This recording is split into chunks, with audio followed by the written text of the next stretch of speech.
Yeah, I did. I did hear it. Thank you so much. Okay, I'm going to pin myself. That's okay. Mhm. Here I go. I'm going to pin myself here. So here I am. So bonjour, everybody. It's nice to see everyone, even virtually, and it's nice for those of you that came today, that joined us, that's joining us live, and also hello to everybody who's on the recording. So bonjour, Ndewe Magaraduk, Nigaan Indigenous Cost Namago Shindo Dem. It's nice to share with you the language of the territory where I come from, and then on top of that, also where it is that I'm situated in Creation with a member of the Rainbow Trout Clan, and greeting you as my relatives. And to be honest, at some point, I think we're all kind of family at the North York Community House, and I feel like I'm a little bit of that family over there, even though it's a far distance away. I'm here in Treaty One territory. You can see my office is in a bit of a state of flux right now because I'm just kind of reworking my house because a really big moment is happening in our lives. My daughter is headed off to university in June, and sorry, no, in September. She's finishing high school right now in June, and then in September she'll be off at the University of Ottawa. So we're kind of figuring out what does that look like and how do we rework and get things sent over there. And so we're in a little bit of a box flux, as you can see right here. I apologize about missing last month's session, or earlier this month's session. We were going to talk about justice, and so we're going to talk about that today. We're going to talk a little bit about justice. I have a few slides to show you. And then what we're going to do is we're going to talk about the future as well. So today's session was supposed to be about the future. In many ways, these are very two distinctly tied things together, because what they do is they tell us a lot about what is hindering the future and then what ultimately is the opportunity of the future that we're looking at the moment.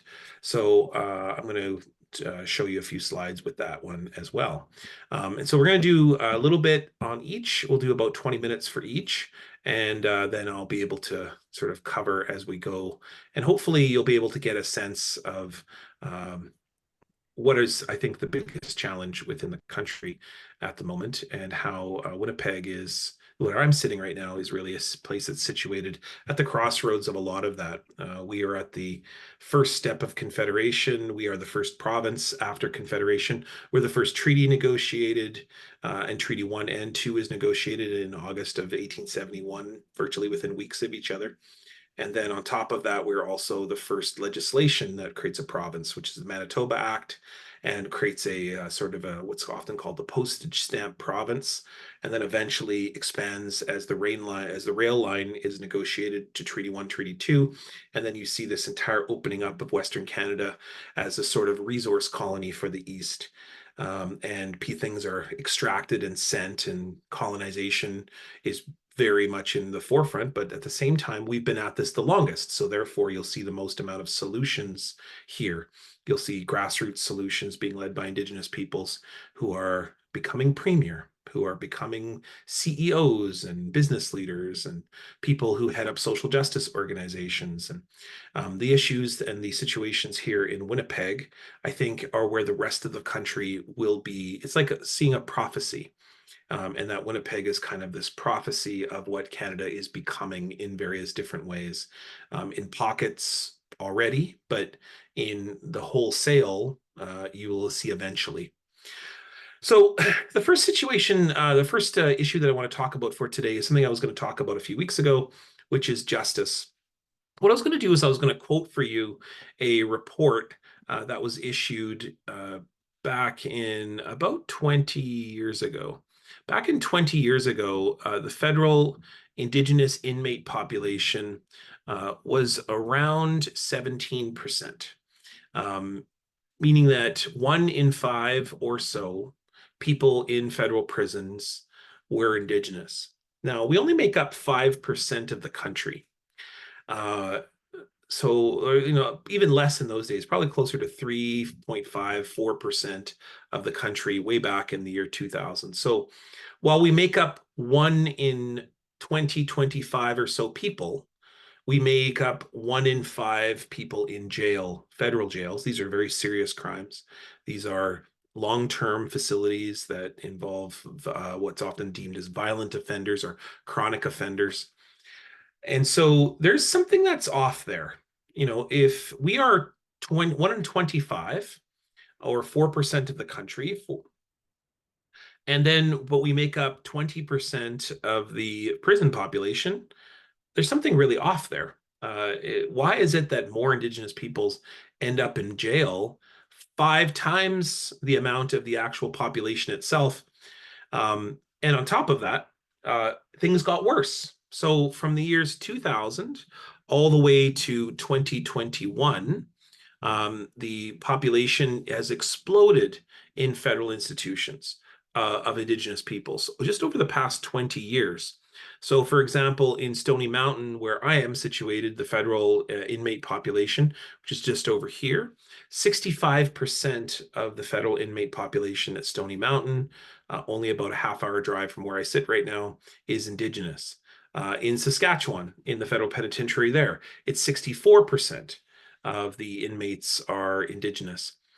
In Saskatoon, the psychiatric center for violent offenders or those who are having mental illness are 56%. And this isn't just a male situation. This is in the female population, for example, in Edmonton, which is the major prison in the country, federal penitentiary for women. Women make up 56% of all Indigenous inmates. And that was data from 2016, so a little bit dated, meaning we're talking like 8 years ago. But just in that period of time, it seems as though going from 2001, going all the way up to 15, 20 years from then, the population has exploded in the prisons. So federally, on average, remember how it was 17% in 2001? It is now 23% federally. But we see the most amount of Indigenous inmates on the prairies. So that's in Manitoba, Saskatchewan, Alberta. Those are the federal penitentiaries where it is an overwhelming amount of Indigenous inmates. But federally, in all the prisons across the country, Indigenous inmates make up 23%. So that means 1 in 4 now. So it was 1 in 5 at one point. Now we're 1 in 4. So exponentially, what we're seeing is more and more Indigenous peoples entering into jail. And you're saying to yourself, well, why is it that Indigenous peoples end up more into jail? So I'm going to show you a few stats here, and I'll just share my screen. Here we go.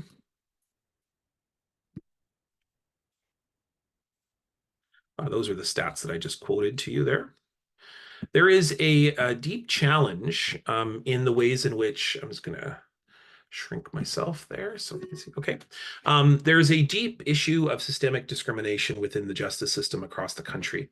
So various statistics prove and show that Indigenous peoples are more likely to be under surveillance or arrested, and that when they get charged with minor crimes, they are treated more harshly than non-Indigenous peoples. And I'm including Black immigrants as well. So Indigenous peoples exponentially still beat the issue of systemic racism, are at the highest barometers in terms of our incarceration. One of the things that predominantly happens is that lawyers spend less time working with Indigenous clients. And so as a result, Indigenous clients tend to plead guilty more often than non-Indigenous peoples because of the inappropriate access to lawyers or legal aid, and oftentimes overwhelmed legal aid, so that people are less likely to spend time with those clients. And so what that means is that Indigenous peoples are ending up in jails more often because they simply plead guilty. And what they do is, instead of going through a massive public trial that often is very humiliating, that is often talking about areas in which the case may be leading to a point in which there is very little assistance for that Indigenous person to make an argument on their behalf. And that means that they see the writing on the wall and they choose to enter into the prison system. Now, when Indigenous peoples go into the prison system, they're also less likely to participate in rehabilitation programs because the cultural resources within those contexts are often very minimal. Now, Indigenous women have been particularly impacted by this. Remember how I told you before that 23% of the federal inmate population, that's mostly men. In federal penitentiaries for women, it's 33%. They also tend to be quite young. So usually Indigenous inmates, when being found guilty, are usually considerably younger. They are 25 years and younger, as opposed to people who are non-Indigenous, who tend to be older, who are arrested and therefore put into federal penitentiaries. Now, as you start to notice this, you start to notice that Indigenous peoples are 7 times more likely than anybody else, according to this statistic right here. We're 7 times more likely to go to jail. And as a result, we have a massive amount of issues involving Indigenous peoples, and it's getting worse, particularly for women. Indigenous female incarceration has doubled over the period of time in 10 years from 2006 to 2016, which is when the last census took place. We have had a short-term census in 2021, which is a redacted census, and then 2026 that's coming out. That will be a new census, and new data will become available. But all signs are suggesting that the situation is still continuing to get worse and worse and worse. So the justice experience for Indigenous peoples in Canada, there we go, is dire. It's dire. And what it is it tells you that it creates two massive issues in our community. The first is that we have an overabundance of men, uncles, grandfathers, brothers, sons, who spend a considerable amount of time away from their families, away from their communities, and therefore away from all of the supports necessary that would have kept them out of the jail in the first place. And it's a cycle. Because what ends up happening is when those men, those uncles, those fathers, those grandfathers are away, then there becomes a generation of young men who then grow up with no mentorship, or they grow mentorship particularly from their aunties, their mothers, their grandmothers. And that's excellent mentorship. Of course, we have women that all day, every day, save lives of young Indigenous men. But the problem, of course, is that those young men then grow up with a need for role models, or a desire for role models that look like them, that have their experience, and they aren't there. And so as a result, those young men are oftentimes entering into cycles of trauma, into violence, crime, into incidences of police force. And sometimes these are very minor crimes, like, for example, shoplifting, or maybe a bar fight, maybe a situation involving something to do with the hypermasculine. And when I say the hypermasculine, that kind of like macho, professional wrestling kind of attitude. And so often young Indigenous men then end up in an incident in which they enter the justice system. And because of all the issues I spoke about before, they then go to jail. They don't get parole. They don't get supports necessary. They end up in jail. And we know that jail is a self-perpetuating cycle, so that jail often begets more jail, because when you're in jail, then you meet other people who will ensure that you get back into jail, or will ask you to do things that work for them. You'll get affiliated with the gang because you need protection in the jail, et cetera, et cetera, et cetera. So the cycle of justice continues to perpetrate within our communities. So this is a massive, massive problem. And women are even worse, as I mentioned before, for all the same reasons. But then particularly, there's the added abundance that when you take away a mother, a daughter, an auntie, a grandmother, that situation involving the mentorship of young Indigenous peoples, particularly women and young boys, then now absent of a woman, who is the person who's most often caregiving and looking after and making sure people are doing their best to try to stay out of trouble. Now you definitely have a lack of mentorship and guidance. And I've just explained to you the issue of murdered missing Indigenous women and girls. Because not only there is a lack of mentorship and support and resources and a network to ensure that those young women don't enter into situations that are violent, or that be exposed to situations of violence, that they're protected in those situations.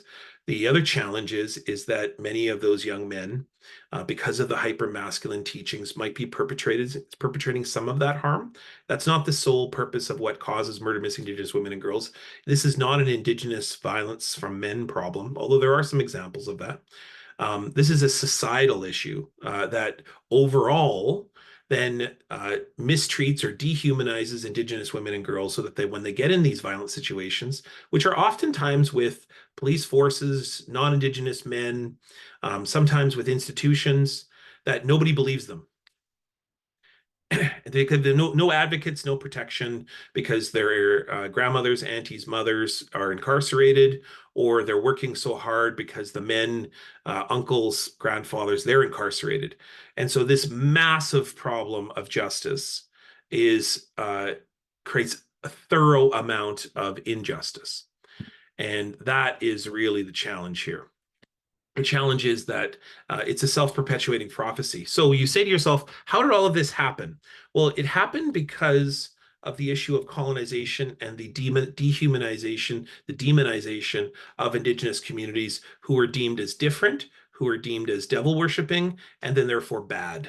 And that then influenced those institutions, particularly policing, but I would also say government, I would also say farmers, I would also say schooling and education. I would say the child welfare system.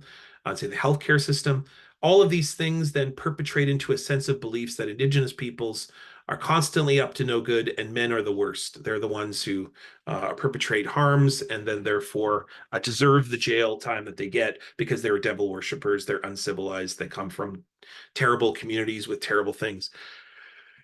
The shifting of that idea has been slow and few and far between, but it has been happening. So there have been lots of initiatives that have sought to revitalize our communities and put healing at the center, put justice at the center, put child welfare at the center, all of those institutions that have perpetrated tremendous harm. And yes, put policing at the center, put healthcare at the center, put governance at the center.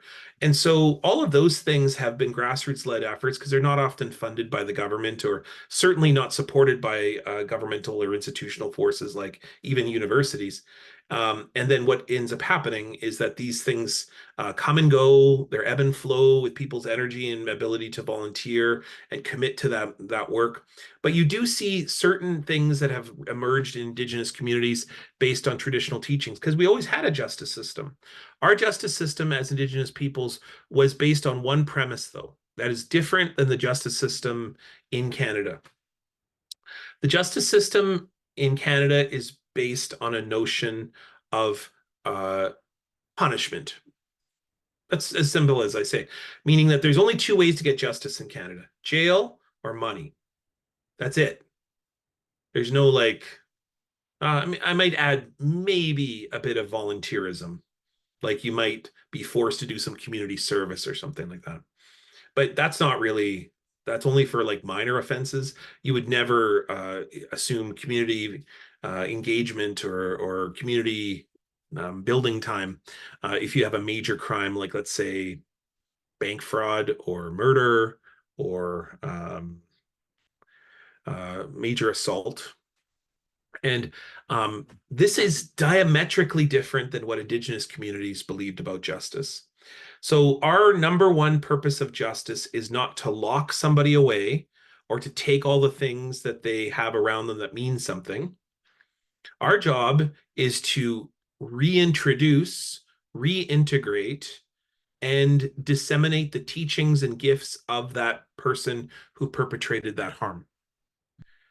Meaning that our job is to center that person and their family and their community with those who have been harmed by an incident, by a moment of harm. So one is a notion of take those who have harmed and lock them away and keep them away and never talk to them again. And if they do talk to them, they better be broke and they better be in marginalized positions and they better be in something in which we see ourselves as better than, or we see ourselves as somehow achieving some kind of justice in that they're worse off, they're in terrible marginalization, which by the way, the fundamental flaw of the Canadian justice system is that you put people in such moments in dire straits and trauma and pain that why would they not commit more crimes? Why would they not perpetrate more harms? Hurt people hurt people. So when the justice system hurts people, no surprise, they go and hurt more people. So, like, there's a fundamental flaw in the Canadian justice system that Indigenous peoples knew about for millennia. It is that our job isn't to harm somebody more who has harmed others. Our job is to figure out how to get that person not to harm, and it's most often through love, kindness, generosity. That doesn't mean that there isn't retribution. That doesn't mean there isn't restitution, because that person most oftentimes now has to work for the community and the family that's been harmed, or the nation that's been harmed, or those who have, and they oftentimes have to commit the rest of their life. They're committed in a relationship. And so oftentimes our justice system is based on a simple idea. Indigenous justice system. It is that those who have been harmed by an individual or a family or a group that has done harm must come together. It might not be right away, might take years, might take decades, might be an entire generation of time to rebuild a relationship, particularly if that person who is harmed has murdered somebody from the family that has uh, sorry, the person who has been harmed has experienced murder from the harmer. Like, why would you ever get over that? It would be hard. Doesn't take overnight. But the central purpose of Indigenous justice systems is based in a notion that we all have to be together tomorrow. There's no locking anybody away. The job is for us to figure out, how are we going to look tomorrow? What are we going to do? What are we going to talk about? And then most often, how are we never going to forget what's happened, and then still find a way to move together, to move on. This is a diametrically different way to view justice.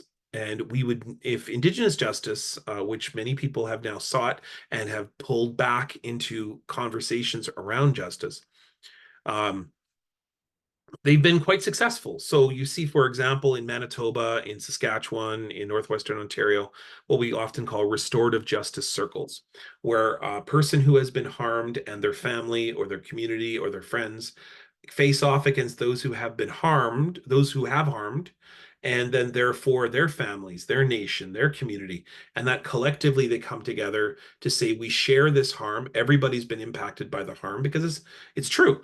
It's not just when a person harms another person, let's say they assault that person. One person assaults another person. It isn't just between two people. It's that person who has been harmed now can't go to work, so someone else has to do that work.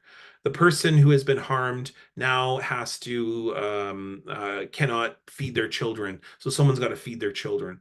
The person who has been harmed now goes out and harms somebody else, because, like I said, it's not about just the person that's harmed. It's this whole group of other people who have been impacted by that harm. Same can be said about the harmer, the person who perpetrated the first harm, because the person who perpetrated the harm probably was harmed themselves. So it's about the person who harmed them. It's also about the person that will benefit from that harm. Let's say they stole money off that person. So that means that somebody has inherited from that harm, or benefits or profits from that harm. Also, let's say again, the person who harms another person then tells the story of that harming to another person, who then hears that situation of harming, and then therefore knows that person, feels bad about it, is impacted by it in various different ways. Here's my point: is that around those, a harm is never about two people. It's actually about a group of people here and a group of people here. They have to come together and figure out, how do we share this? So it means everyone's got to speak, everyone's got to share. And then on top of that, how do we then come up with a solution that will be able to be suitable for all of us? And we have to agree on it. We do that through the pipe, we do that through gift giving, and then most of all, that we come together with an agreement that will then be revisited down the road, a year from now, a month from now, a season from now, whatever it might be. That's justice. That is what Indigenous justice looks like. And if you think about it, that's actually much more proactive than it is reactive, which is an ongoing theme that I've been giving throughout all of these talks that I've been talking to you about, which is that there's a fundamental problem in the idea of reactive institutions or reactive systems. We need proactive systems that will be able to understand that the harm isn't really just about today and what just happened, it's about tomorrow. It's about, how do we make sure this doesn't continue, or that we don't continue to harm one another. And I think that if we look at the Middle East as just an example, you could probably learn a lot from that. Probably learn a lot from that teaching alone. I don't know when that situation will ever come to some kind of resolution, because too many people have been murdered, too many people have been harmed, too many people and situations are entrenched. in their fundamental belief that the other doesn't belong here, that the other maybe is not like me, or that there'll be no peace possible, or why would we trust each other? Um, and legitimately so. I mean, I would just say that, but the thing that's been forgotten is that those people who live there have to live together, have to figure out a way to live together. Like, murdering everyone outright is not a solution. It just hurt people, and then more hurt people, hurt more people, et cetera, et cetera, et cetera. So I just explained to you, by the way, Hamas, Hezbollah, like I've just explained to you the way in which harm operates. I've also explained to you the ways in which I don't, in my opinion, I don't think Israel's going to create a solution out of this current actions. And the real example is the current situation in Rafah and the brutal situation that's occurred in that place, the horrendous Israel calls a mistake, what the people there call a genocide or a tragedy. The fact is that we've got a major issue involving people who are not thinking about tomorrow. And that's what Indigenous justice seeks to do, which is that our job is to think about tomorrow. And this isn't easy. I think a lot of Indigenous peoples don't perhaps believe in traditional forms of justice. They want crime, they want jail, they want money in terms of retribution, and understandably so, because that's what the system dictates and that's what the system serves up as justice. But I can promise you that there is never going to be a reactive system that will deal with a whole-scale problem at the scale of justice involving massive amount of Indigenous peoples in the justice system. Um, uh, I'll give you one more example. So there is a constant pressure on governments to deal with justice in a very distinct, specific, and simplistic way, because it's easier to build a jail than it is to build a community. It's much more cheaper to build a jail, throw people in it, lock them away. That will cost billions of dollars, by the way, but it will cost billions upon billions of dollars to build a community, to build people who care about each other, to build something in which people can be kind to one another. Be as expensive as you think, but I think it will involve massive dismantling, inexpensive dismantling of the current systems in which that promote very simplistic solutions. So that's my conversation on justice, and I don't mean to end it in a negative way, because what I'm going to do is I'm going to move towards talking about the future. But I do see there's a couple questions here, so I will maybe quickly just deal with some of those. So I see the first question is about Gladue Court. So Gladue is a court decision which said that when Indigenous peoples are found guilty of a crime, that the context of their crime can be considered as a part of their sentencing. And so Gladue is about when someone's already been found guilty, but that they may receive a lighter sentence or a sentence that involves restorative justice, if they can articulate how the context of their crime has come from external experiences or from experiences around, let's say, colonization or discrimination as an Indigenous person. So why is it more accessible? I think it is accessible, but a lot of people, if you're talking about being able to read them, it's most oftentimes because they're involving privacy. They're all involving people's individual information. But the Gladue Court isn't something that oftentimes is seen as an appropriate solution for major crimes. So oftentimes, an Indigenous offender, if they're classified as a major offender, they can fill out a Gladue report, but it's up to the judge, up to the court, whether they will consider that report. They do have to accept it, though. And so oftentimes what's happened in major crimes is that the judge, the court may say this is not applicable in this particular scenario. And so it's up to the volition of the presiding judge and the court. So here's the second thing is, the second question is that Joan is actually adding something here, talking about a little bit more about Gladue. Gladue reports are very difficult to write as well. Not many people have the skills and ability to be able to talk about the history, intricacies of the history. I've written some Gladue reports for people that are friends of mine. One was a high school friend and one is for a person who hired me or asked me to write it. Involves a lot of research. Like you've got to spend a lot of time with an individual. First off, they may not know what has impacted them, so you have to help them. Sometimes that's involving therapy. Like for example, somebody robs a store.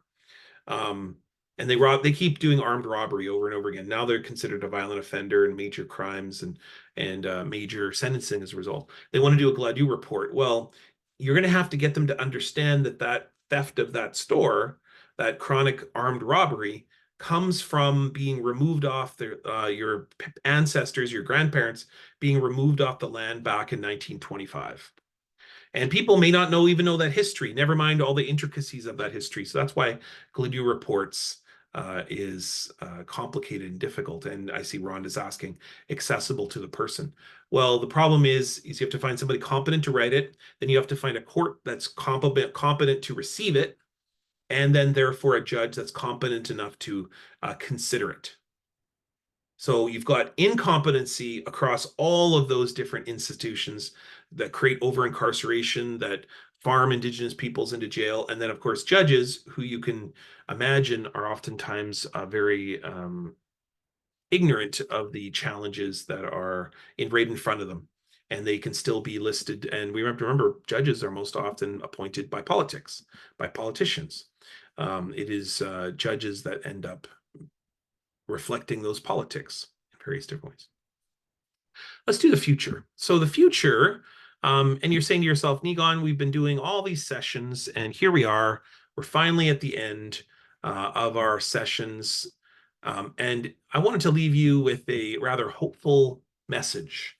The message is, and I would tell you all these stories. So my plan was when I did the future, I was going to tell you some stories about young people. I was going to tell you a story about going to the Manitoba Indigenous Youth Achievement Awards a couple years ago and seeing this group of young people who I wrote a column about. And our young people are amazing. They are people who are now going forward to become doctors, lawyers, nurses. They've always become those things, just in different institutions now. But we always had medicine people. We had always had people who were entrepreneurs. We always had people who were invested within performance, storytelling, music, art. Well, more than ever now, Indigenous young people are also entering beauty pageants. They're often starting podcasts. Indigenous young people are going forth and changing the world. Like one of the most things that blows me away is there is a new tradition amongst young Indigenous peoples to write memoirs. Like, how do you write a memoir if you're 21? But people are doing it, which tells you that Indigenous peoples live very rich lives. Like, if you're writing a memoir at 21, I'm sure you've had some things happen to you, some things that you've been a part of, the things that you want to talk about. Because, what else do you have to say when you're 21 about reflecting on your life? It's what a memoir is. Okay, Indigenous peoples are the fastest growing demographic. I've talked to you about this before. And the point is that we are growing half a generation every 5 to 10 years.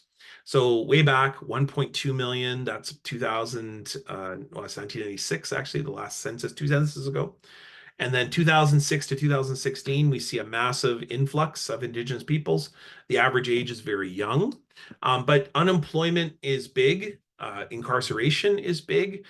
Therefore, conflictual work environments where non-Indigenous peoples might say, oh, well, you're only here because you're Indigenous. We feel bad this week, or we come up with this affirmative action program. So you've got some stereotypes and problems within the workplace. You've also got Indigenous peoples who enter into that workforce. They may have not planned or been interested in that particular industry or field, but now here they are applying for a job because everyone's got to eat and everyone's got to pay bills. And so you've got this kind of interesting moment in which opportunity is something that non-Indigenous peoples live with every day. They have privilege. They don't have to worry about opportunity. I would say perhaps with racialized people, with queer, two-spirit, lesbian, gay people, maybe not the same thing. But I would still say that when it comes to indigeneity, that Indigenous peoples, evidently by the statistics, are still more discriminated against than almost anybody, still cut out and marginalized within the workplace.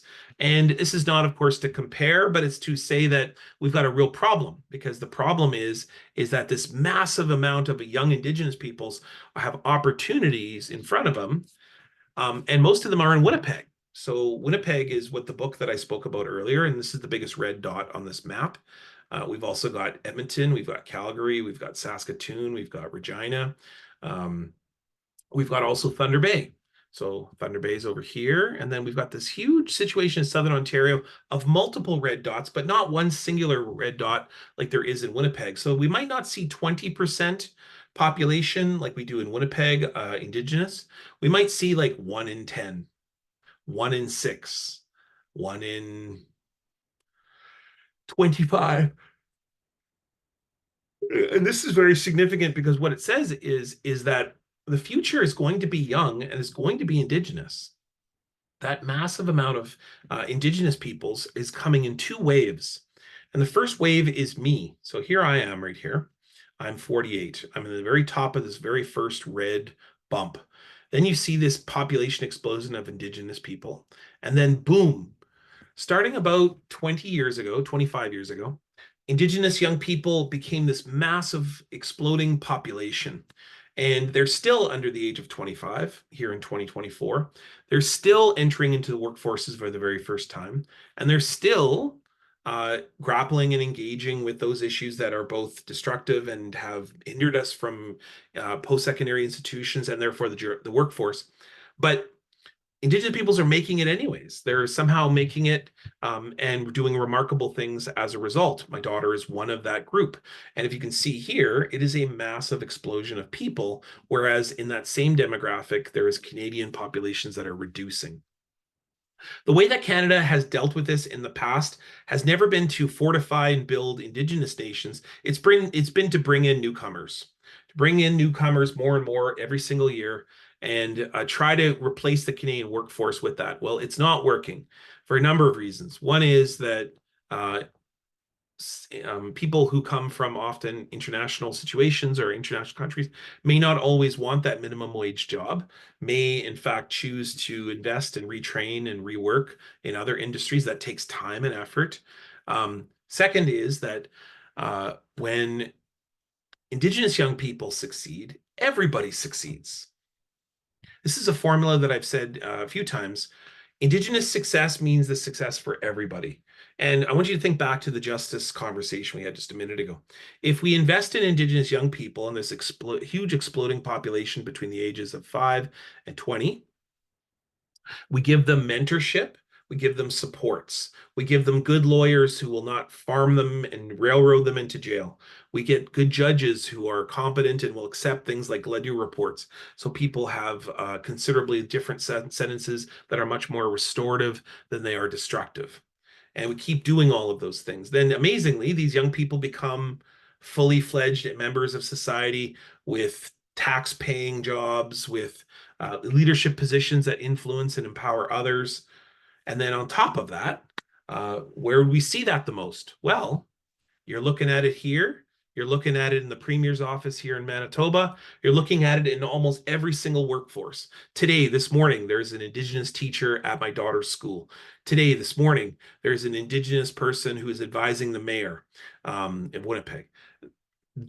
Today, 2024, there is an Indigenous young person who has just been appointed to the head of the major philanthropy organization within Winnipeg. I can keep going. That's what change looks like, everybody. And that's what the future looks like.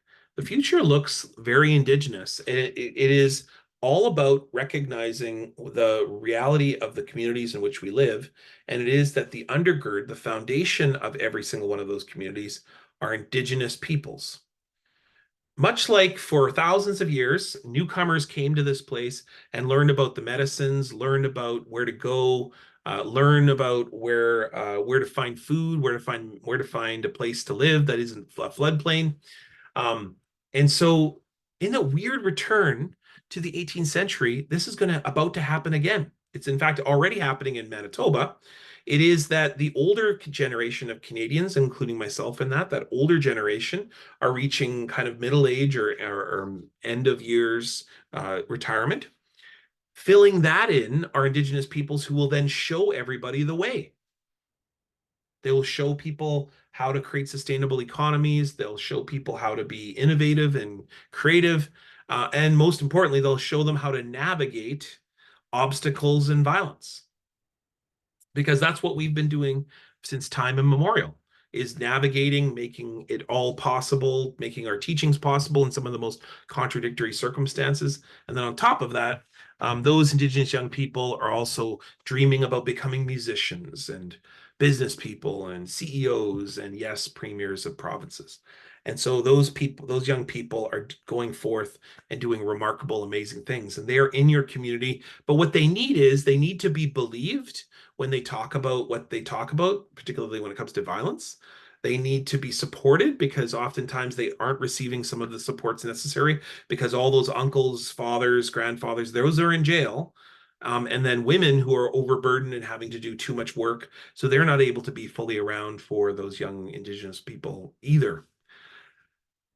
That's the challenge. That's the challenge in front of us, which is that how do we then articulate and build these communities together, and that we can have people whose success is built inherently on a relationship of mutual, reciprocal benefit.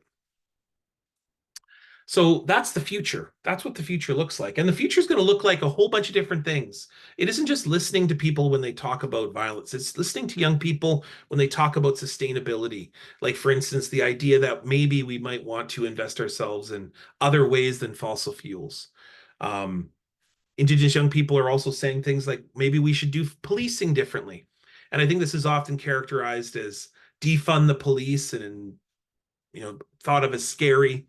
uh, I think, a real big message is that if you took the salaries of two police officers in my territory in Winnipeg, we have a massive police force. It's the biggest civic part of the budget, towards go toward policing, not fixing potholes, not building offices to pay mortgages, to not supporting even elements of long-term care facilities that seniors have, which then creates all these other problems when they're not supported.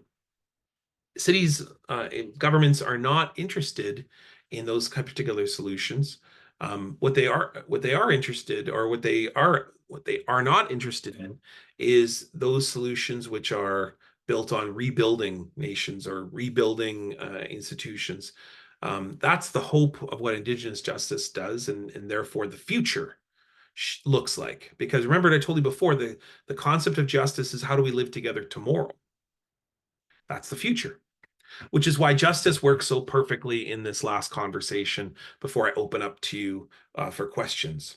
Because when we commit to a notion of the future, when we say that we're all in this together, when we say that we look at the demographics and go, wow, there's going to be more Indigenous young people in certain cities as of today, and then therefore going into the future, they'll get even more bigger. They seem to be growing every 10%, every 10 years kind of thing.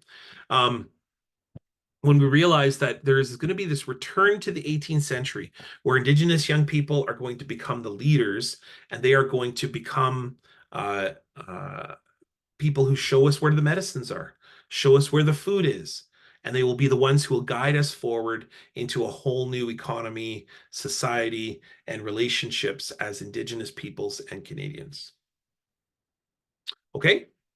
So I hope that you enjoyed that. I hope that you enjoyed those two conversations around justice and the future.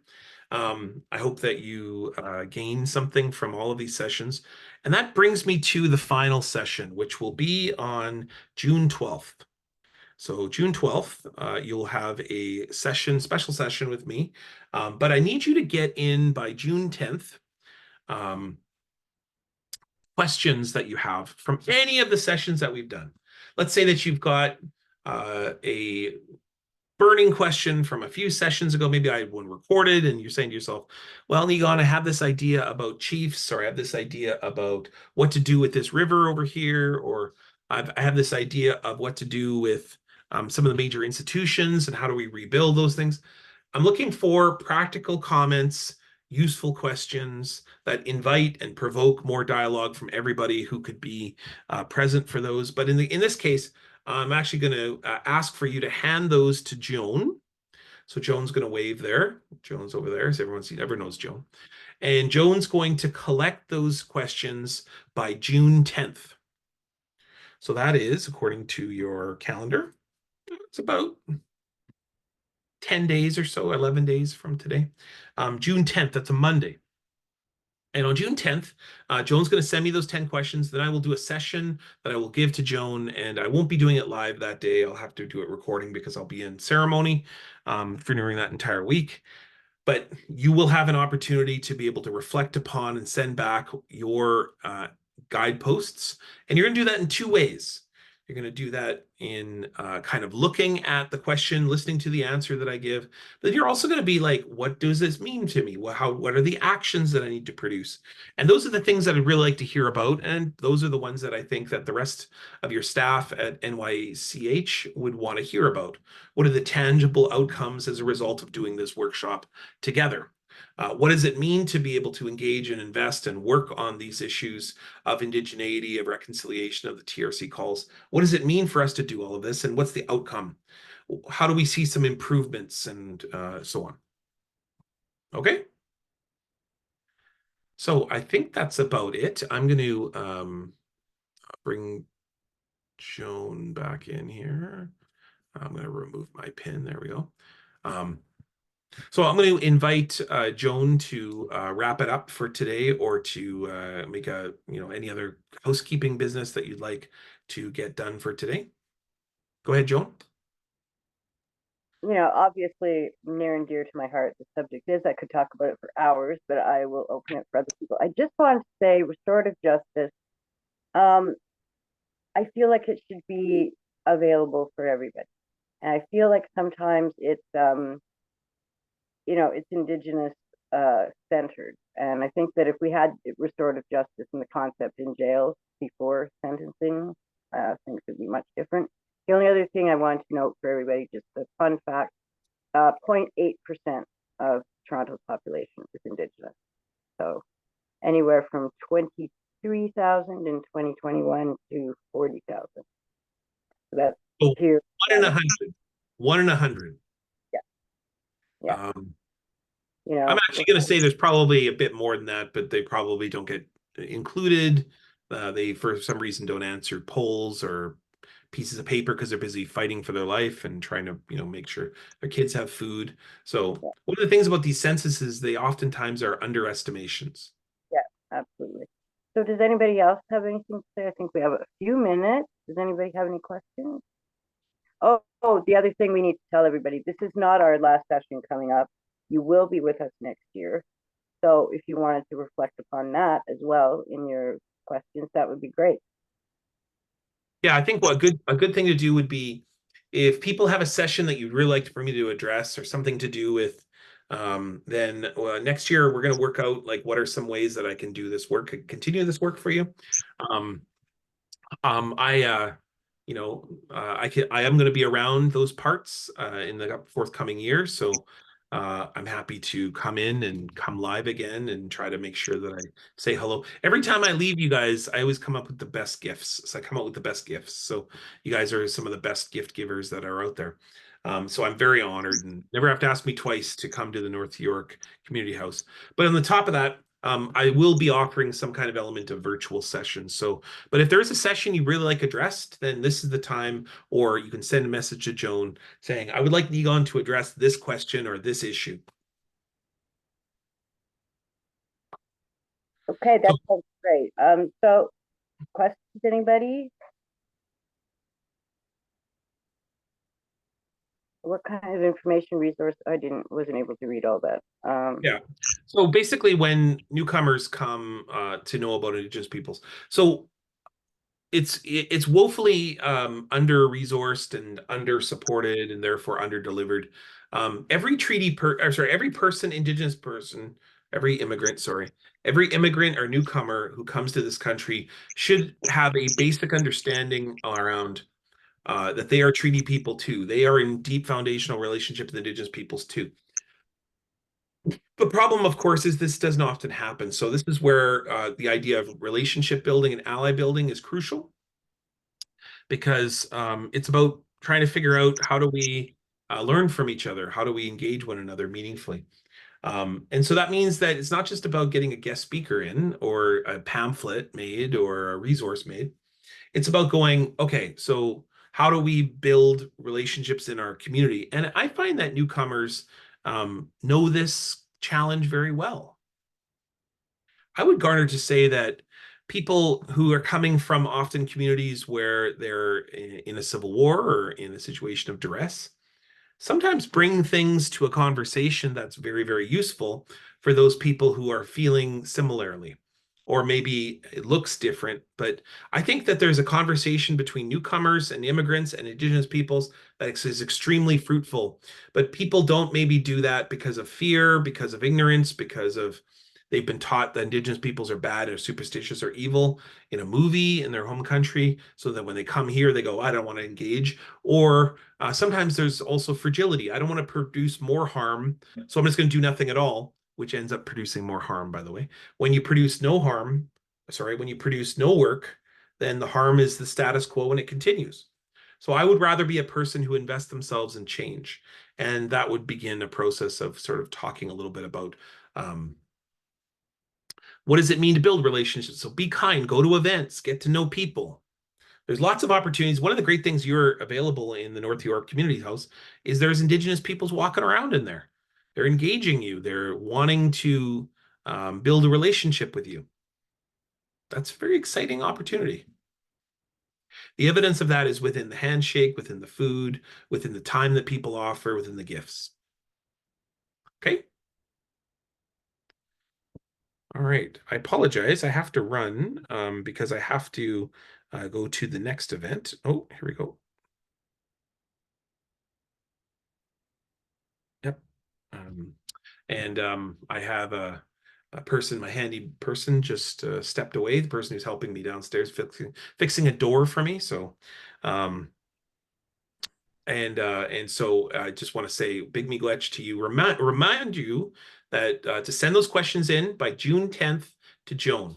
And those questions, maybe Joan can send out an email or something like that so that people know what the email is.